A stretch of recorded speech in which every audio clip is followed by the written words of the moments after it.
Hello students, आज हम motion का सेकेंड पार्ट देखेंगे। फर्स्ट वाले पार्ट के लिए आप मेरे डिस्क्रिप्शन पर जा सकते हैं। अब मोशन में हम आज देखेंगे कि कौन कौन से टर्म्स इन्वॉल्व रहती हैं जब हम मोशन के बारे में स्टडी करते हैं। तो सबसे पहली टर्म रहती है दैट इज डिस्टेंस। ठीक है, यहां पर हम ऐसा मानकर चलते हैं कि एक ऑब्जेक्ट यहां कहीं खड़ा है, एक लड़का पॉइंट ए पर खड़ा हुआ है। अब इसको पॉइंट बी तक जाना है भाई अपने पार्टनर से मिलने के लिए। तो ये क्या करेगा, कोई एक पाथ को फॉलो करेगा। यदि पार्टनर अच्छा है, ओके, यदि पार्टनर अच्छा है तो लड़का जो है वो सीधा चला जाएगा। यदि सपोज पार्टनर अच्छा नहीं है, थोड़ा घूम घाम कर जाएगा। यदि पार्टनर कुछ काम करने बुला रहा है तो क्या करेगा लड़का, और ज्यादा घूम घाम के यहां पर पहुंचेगा। अब देखिए इसने क्या किया, एक लड़के ने 3 पाथ कवर किए, और ये जो 3 पाथ कवर किए हैं इसको यदि आप मेजर कर लें तो इसी मेजरमेंट को हम कह देते हैं डिस्टेंस। मतलब डिस्टेंस की डेफिनेशन हो जाएगी path measure followed by the object. Distance क्या है, डिस्टेंस जो है वो पाथ मेजर है जो भी ऑब्जेक्ट फॉलो कर रहा है। नाउ सेकेंड पॉइंट, डिस्टेंस जो है वो पाथ के ऊपर डिपेंड करता है। जैसा पाथ कवर किया वैसा डिस्टेंस रहेगा। ये शॉर्टेस्ट डिस्टेंस है, मतलब यहां पर पाथ भी छोटा होगा। ये बड़ा पाथ तो डिस्टेंस ज्यादा, ये और बड़ा पाथ तो डिस्टेंस हो जाएगा और ज्यादा। थर्ड पॉइंट, डिस्टेंस का कोई डायरेक्शन नहीं होता है, इस कारण से डिस्टेंस जो है वो स्केलर क्वांटिटी है। एंड फोर्थ पॉइंट, यदि ये स्केलर क्वांटिटी है तो या तो पॉजिटिव होगा या फिर जीरो होगा। क्लियर? सेकेंड पॉइंट रिपीट कर देता हूं फिर से। सेकेंड पॉइंट में हमने ये समझा कि डिस्टेंस जो है वो किसके ऊपर डिपेंड करता है, तो हम बोलेंगे डिपेंड्स ऑन पाथ। नाउ पहली टर्म हमने कंप्लीट कर ली, पहली टर्म हमने देख लिया कि डिस्टेंस में क्या क्या रहता है। अब हम देखेंगे सेकेंड टर्म के बारे में, और सेकेंड टर्म है डिस्प्लेसमेंट। क्या है सेकेंड टर्म? डिस्प्लेसमेंट। अब ये डिस्प्लेसमेंट क्या होता है, तो देखिए जैसा डिस्टेंस है ना वैसा ही लगभग है डिस्टेंस। मान लीजिए एक लड़का फिर से यहां पर खड़ा हुआ था, उसको पॉइंट बी पर अपने पार्टनर के साथ मिलने के लिए फिर से जाना था। तो हुआ क्या कि भाई लड़की ने बहुत जल्दी बुलाया इसे, बोला जल्दी से दौड़ लगा के आ जाओ फटाफट। तो ये क्या होगा, सर्र से पहुंच जाएगा, सबसे छोटा पाथ कवर करेगा। और ये जो छोटा पाथ कवर किया गया है इसी को हम क्या कहेंगे, डिस्प्लेसमेंट कहते हैं। मतलब डिस्प्लेसमेंट जो है it is the shortest path between initial point and final point. जो सबसे छोटा पाथ होता है उसी को हम कहते हैं डिस्प्लेसमेंट। ठीक है, डिस्प्लेसमेंट क्या है, शॉर्टेस्ट पाथ। या फिर हम इसके अलावा कह सकते हैं कि difference between final point and initial point को हम क्या कह देते हैं, डिस्प्लेसमेंट कह देते हैं। इनिशियल पॉइंट और फाइनल पॉइंट के बीच का जो डिफरेंस रहेगा उसी को हम कह देते हैं डिस्प्लेसमेंट। क्या डिस्प्लेसमेंट पाथ के ऊपर डिपेंड करता है? आंसर है बिल्कुल नहीं। यदि ये सपोज ऐसे घूम घाम कर जाता तो ये क्या होता आपका, डिस्टेंस, ना कि डिस्प्लेसमेंट। ये जो चीज मैंने अभी बताई ये डिस्टेंस भी है और डिस्प्लेसमेंट भी है। ओके, सो ये है आपका डिस्टेंस। डिस्टेंस पाथ के ऊपर डिपेंड किया था, लेकिन जो डिस्प्लेसमेंट है वो इनिशियल पॉइंट और फाइनल पॉइंट के ऊपर बस डिपेंड करता है। तो हम बोलेंगे depends on initial point and final point. अब डिस्प्लेसमेंट क्या है, एक डायरेक्शन होता है। जैसे यदि शॉर्टेस्ट पाथ कवर करना है इस पॉइंट से यहां तक तो आपको इसी डायरेक्शन पर जाना पड़ेगा, एक ही डायरेक्शन रहेगा। तो इसीलिए इसके पास डायरेक्शन है, और डायरेक्शन है तो इसको अपन क्या कह देते हैं, वेक्टर क्वांटिटी कह देते हैं। नाउ फोर्थ पॉइंट, ये जो डिस्प्लेसमेंट है यदि ये वेक्टर क्वांटिटी है तो भाई जाहिर सी बात है ये पॉजिटिव होगा, जीरो होगा या फिर नेगेटिव होगा। नाउ सी, ये 4 पॉइंट है जो हमें डिस्प्लेसमेंट के लिए याद रखना पड़ेगा, क्योंकि पेपर में differentiate between distance and displacement पूछा जाता है। 2 टर्म्स हमने कंप्लीट कर लिए। अब हम देखेंगे थर्ड टर्म के बारे में, और थर्ड टर्म है स्पीड। बहुत आसानी समझेंगे। स्पीड जो है उसका हमने फॉर्मूला कभी पढ़ा था, डिस्टेंस अपॉन टाइम। यदि मैं डिस्टेंस बोलूं 10 है, टाइम 2 है, तो स्पीड कितनी होगी? आपका आंसर होगा 10/2 इक्वल्स टू 5/1। नीचे देखो हम हमेशा 1 लेकर आ रहे हैं, तो इसलिए स्पीड की डेफिनेशन हो जाएगी distance travelled per unit time. Unit time मतलब 1 सेकेंड में जो डिस्टेंस कवर किया जाता है उसी को कह देते हैं अपन स्पीड। ओके, तो क्या हो जाएगा? डिस्टेंस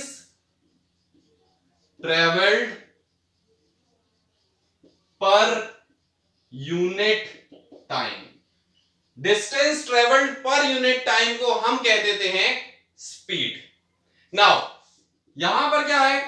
क्या ये पाथ के ऊपर डिपेंड कर रहा है? बिल्कुल, क्योंकि डिस्टेंस अपॉन टाइम था और डिस्टेंस डिपेंड कर रहा था पाथ के ऊपर, तो ये भी डिपेंड करेगा पाथ के ऊपर।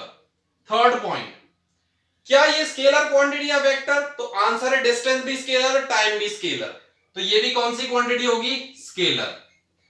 फोर्थ पॉइंट, यदि ये स्केलर क्वांटिटी है तो पॉजिटिव होगी या फिर नेगेटिव होगी। ये पूरी इंफॉर्मेशन हमने देखी स्पीड के बारे में, ठीक है। अब हम देखेंगे कि स्पीड के कितने टाइप्स होते हैं। तो हमको यहां पर बेसिकली कितने टाइप पढ़ना है? 4 टाइप्स, और ये 4 टाइप्स हम फटाफट कंप्लीट कर लेंगे, लिखेंगे नहीं, क्योंकि पेपर में बहुत रेयर पूछा जाता है। सिर्फ हमको एक एक लाइन की डेफिनेशन पता होनी चाहिए। सबसे पहली है यूनिफॉर्म स्पीड। यूनिफॉर्म वर्ड का मतलब डिस्क्रिप्शन में जो लिंक दिया गया वहां से हम देख सकते हैं, फर्स्ट वीडियो से। यूनिफॉर्म स्पीड को हम कहते हैं कि जब कोई भी ऑब्जेक्ट इक्वल डिस्टेंस कवर करेगा हर टाइम इंटरवल में, तो उसे कह देंगे uniform speed, equal distance in each time interval. Next is non uniform speed.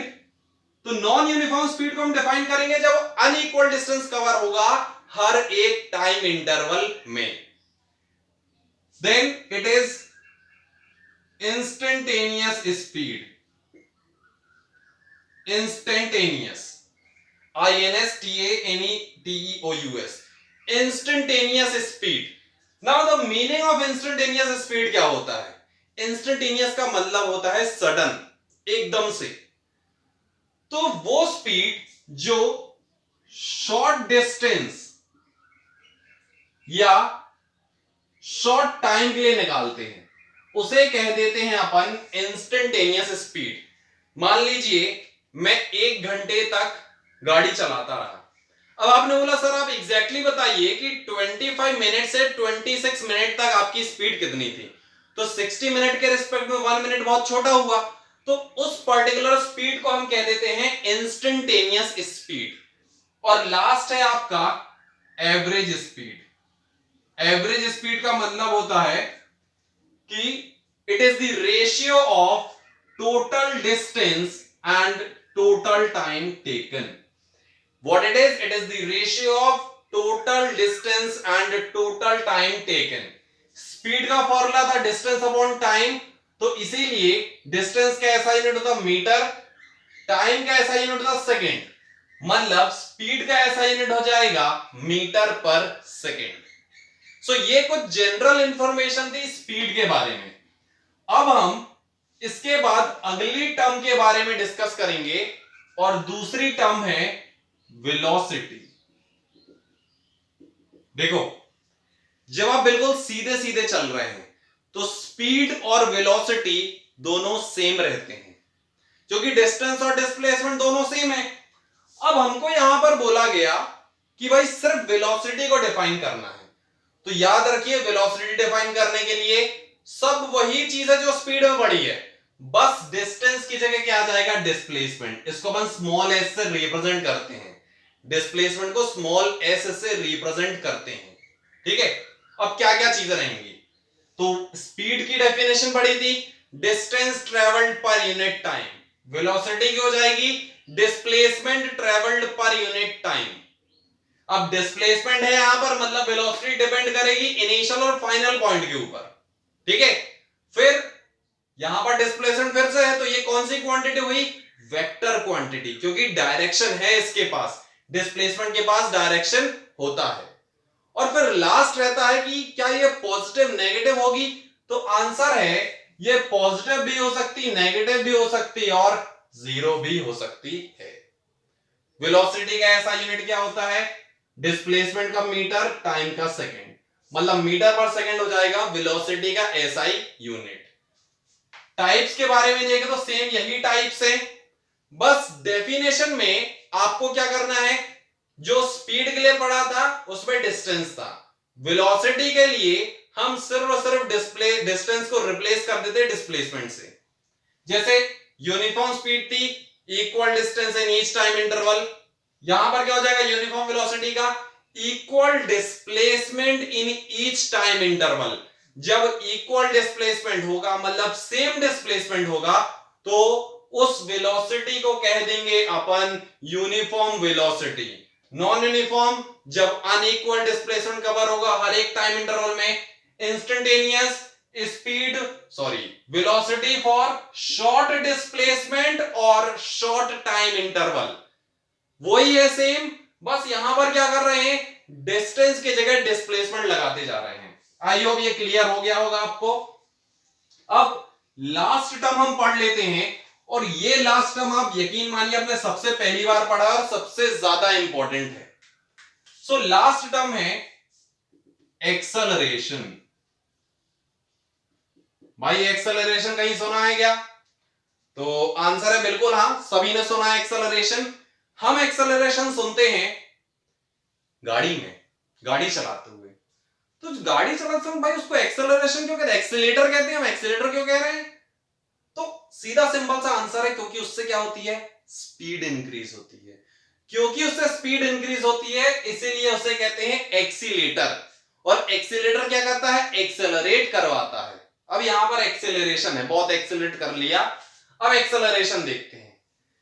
Formula सीधा सिंपल सा रहता है v minus you by T. अब देखो v माइनस यू मतलब v for final velocity, u for initial velocity. जब हम दो चीजों को माइनस करते तो हम क्या करते हैं, चेंज निकालते हैं, और यहीं से इसकी डेफिनेशन बनती है कि rate of change of velocity, rate of change of velocity को हम कह देते हैं एक्सेलरेशन। देखिए rate of change of velocity को हम क्या कहते हैं, एक्सेलरेशन। अब रेट क्यों वर्ड यूज हुआ, तो याद रखिए जब भी केमिस्ट्री फिजिक्स में रेट वर्ड यूज होता है तो उसका मतलब होता है विथ रिस्पेक्ट टू टाइम। यहां पर विथ रिस्पेक्ट टू टाइम था इसलिए हमने यहां पर वर्ड यूज किया रेट। चेंज क्यों, क्योंकि v माइनस यू मतलब final velocity minus initial velocity किया। अब इसका ऐसा यूनिट क्या होता है, तो सीधी सिंपल सी बात भाई, ऐसा यूनिट इसका रहता है क्या, वेलोसिटी का होता है मीटर पर सेकेंड और टाइम का होता है सेकेंड, तो इसका ऐसा यूनिट हो जाएगा मीटर पर सेकेंड स्क्वायर। ठीक है, अब एक्सेलरेशन हमने समझ लिया, बट यहां पर एक जनरली वर्ड बहुत काफी बार पूछा जाता है और उस वर्ड को हम कहते हैं रिटार्डेशन। क्या है वो, रिटार्डेशन। रिटार्डेशन का मतलब होता है नेगेटिव एक्सेलरेशन। नेगेटिव एक्सेलरेशन को हम क्या कहते हैं, रिटार्डेशन। जब एक्सेलरेशन नेगेटिव हो जाए तो उस चीज को हम कह देते हैं रिटार्डेशन। अब देखो जब एक्सेलरेशन पॉजिटिव होता है तो स्पीड इंक्रीज होती है, जब एक्सेलरेशन नेगेटिव होगा तो स्पीड क्या हो जाएगी, डिक्रीज। जैसे मैं चला रहा था, अब एकदम से क्या हुआ, मेरे सामने कोई आ गया, कोई व्यक्ति आ गया, तो भिड़ ना जाए भाई, तो भिड़ना जाए तो इसके लिए क्या करना पड़ेगा, हमको उसकी स्पीड कम करनी पड़ेगी, तो उस कंडीशन पर हो जाता है वो नेगेटिव एक्सेलरेशन। अब एक्सेलरेशन का फॉर्मूला तो v minus you by T है। कब होगा नेगेटिव एक्सेलरेशन, यहां पर माइनस साइन है u के पास, किसके पास है, u के पास, तो यदि u बड़ा हो जाए और v छोटा हो जाए तो उस कंडीशन पर हमें क्या मिल जाएगा, नेगेटिव एक्सेलरेशन मिल जाएगा। मतलब whenever initial velocity is greater than final velocity, तो हमें क्या मिल जाता है, negative acceleration, that means retardation मिल जाता है। सो रिटार्डेशन हम कैसे डिफाइन करेंगे, when initial velocity is greater than final velocity then the acceleration is called as retardation। इसका भी ऐसा यूनिट सेम रहता भाई, एक टाइप का एक्सेलरेशन ही है। दो और टाइप के एक्सेलरेशन हम पढ़ते हैं, इनको मैं जनरली नहीं बताता हूं बट ऐसे ही बता दे रहा हूं। एक को कहते हैं कांस्टेंट एक्सेलरेशन और दूसरे को कहते हैं कौन सा एक्सेलरेशन, वेरिएबल। तो कांस्टेंट एक्सेलरेशन मतलब कि जब चेंज इन वेलोसिटी जो है वो हर बार सेम आए, हर इंटरवल में जब चेंज इन वेलोसिटी सेम आए तो उसे कह देंगे अपन कांस्टेंट एक्सेलरेशन। और वेरिएबल मतलब जब चेंज इन वेलोसिटी सेम नहीं आए। So this was all about, हमने पूरा का पूरा पढ़ा जो जो टर्म्स इन्वॉल्व रहती हैं आपके मोशन में। नेक्स्ट वीडियो लेक्चर में हम इक्वेशन ऑफ मोशन के बारे में डिस्कस करेंगे। यदि सपोज आपको वीडियो अच्छा लगा हो तो आप इस वीडियो को लाइक कर सकते हैं, शेयर कर सकते हैं और साथ ही साथ चैनल को सब्सक्राइब कर सकते हैं, जिसके कारण आपको रेगुलर अपडेट्स मिलती रहें। Thank you.